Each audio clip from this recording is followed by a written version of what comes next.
Yeah.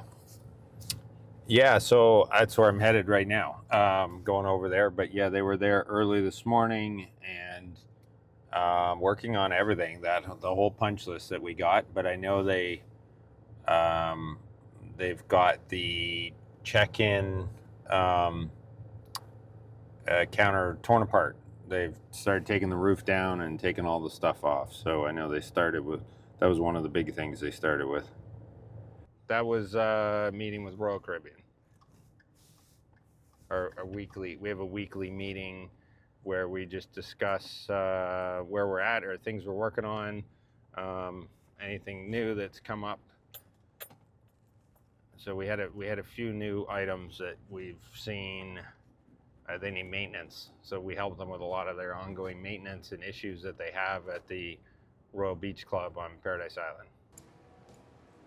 I don't actually know what this house is called, but this is like very traditional old Bahamian architecture, and it's very cool. A lot of these old buildings downtown were all built the same way. When you look closely, you can see the adze marks on the beams that support the veranda, which kind of dates the building immediately.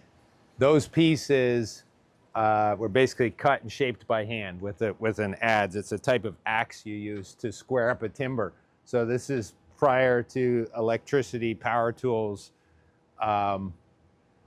Most of the time when we find these things in the Bahamas, these timbers have been salvaged from ships. So you can often see mortise and tenons throughout the timber. I don't see any on this one, but instantly an indication that this is probably early 1800s.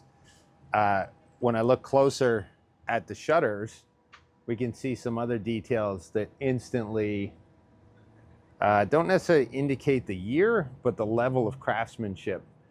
On the center style there's that little bead on the style. That's almost never done anymore, but it balances the width of the two styles because they half lap each other at the joint so that the shutters are lockable. And that little bead on the edge is a little decorative detail.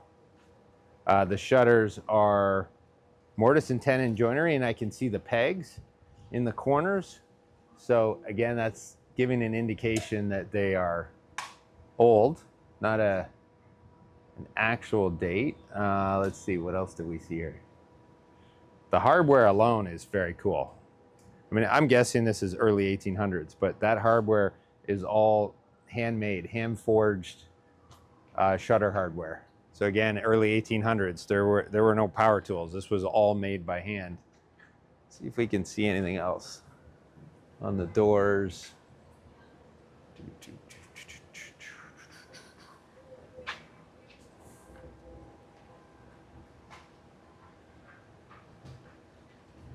The frame of the shutters, you look at the big chunky 3-inch frame, it also has that little bead all the way around, mitered in the corners.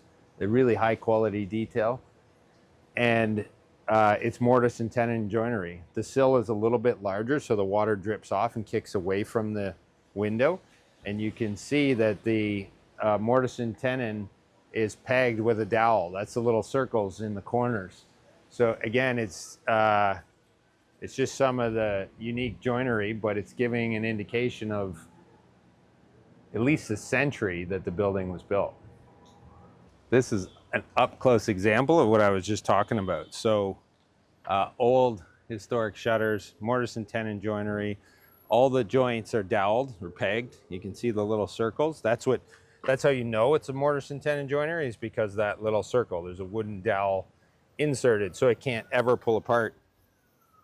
I studied the restoration of historic buildings in school, so that's one reason that I love this kind of stuff. But you learned how to identify how it was made, the year it was made, and sometimes the location and a lot more details just by the construction type.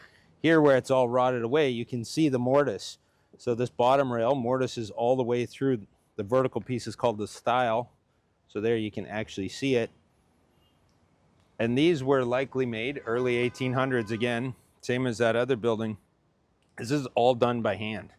So using a twist drill, it was called, but it's a hand drill they could drill a series of holes to make that mortise, and then just using a chisel, they would square up that mortise so that the tenant could fit down inside that hole. It's just, it's fabulous joinery, considering it was all done by hand a couple hundred years ago, well before power tools. And it's lasted this long. It's spectacular. If you look at the two panels on the right-hand side of that shutter, the two bottom panels are longer this way and taller in height. And so you run the grain of the panel. It's called standing grain, but the grain of the panel will run up and down for those two bottom ones. The top one is really short, and so it actually runs longer right to left than it does vertically. So they turn the board so the grain on that top panel is running right to left. And that's a very old traditional detail. It has to do with the expansion of the wood. So that's the correct way to do it several hundred years ago. And in a lot of modern day door making, door construction, when you see that, you don't see it like this anymore. I think people have lost the true skill and the art of how to properly make doors and do mortise and tenon joinery, but it's rare to see it like this anymore.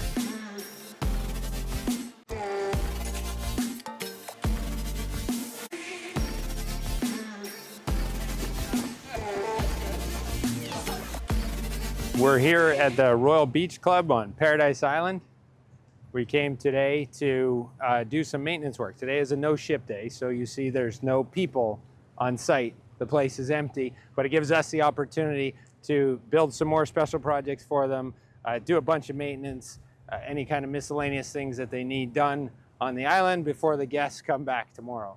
Expecting 3,000 people to come and enjoy the island tomorrow, so we have lots of things to do to make it look great. This is one of the many artisan huts that we built. This is a logo shop, so they sell t-shirts and Royal Caribbean logo items in this unit. You making it look good? These are the artisan huts. You can see here the vendors display their wares inside the cabinet. So they're kind of a bright, colorful, artistic little vendor space where they can sell things. So these are local artists that are making stuff, and then they sell them to the guests here at the Royal Beach Club. So they've been here for a few months now. The forklifts run into them a couple times. They've been moved around. They need a little bit of maintenance and touch up, so we're adjusting the locks, putting some fresh paint on them, making sure everything works great. And they're very cool. They look awesome. Later though. They're later. And they work so much better now. Do they? Yep. He shaved off a 16th off the bottom of each one of these. Yeah. I didn't know you were a performer, Dino. How's it going?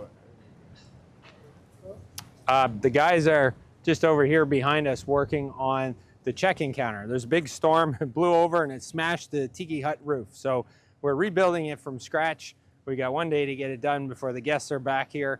And so the whole crew is over here getting this rebuilt. We're also doing a bunch of paint touch-ups and other things so that everything looks fantastic when the Royal Beach Club opens tomorrow morning.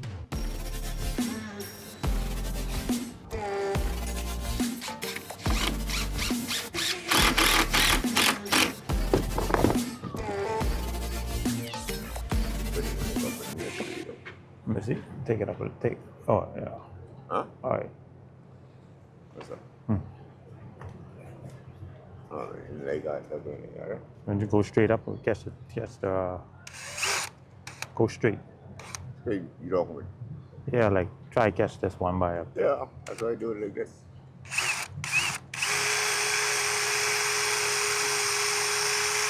Star hotel on land. That's so boring. Yeah, why would you do that? So like 2020. Huh? Yeah, look at that sucker. 120 rooms. Isn't it something? That is something. 700 feet. So that's longer than a World War II aircraft carrier. It's 300 something meters. I got invited aboard this mega yacht, Ilma, owned by the Ritz-Carlton brand. It's one of their floating hotels. I got invited to a fundraiser this coming November. That is a $400 million Ritz-Carlton floating hotel. It's traveling here in the Bahamas. It costs over $400 million to build it. It's 750 feet in length, It has roughly 120 rooms, suites, maybe we should call them, inside. And I got invited on a fundraiser this coming November to go sail through the Bahamas on that ship with Ritz-Carlton for 5 days. I didn't even ask the price, but now that I see it face to face, you know it's going to be a big number.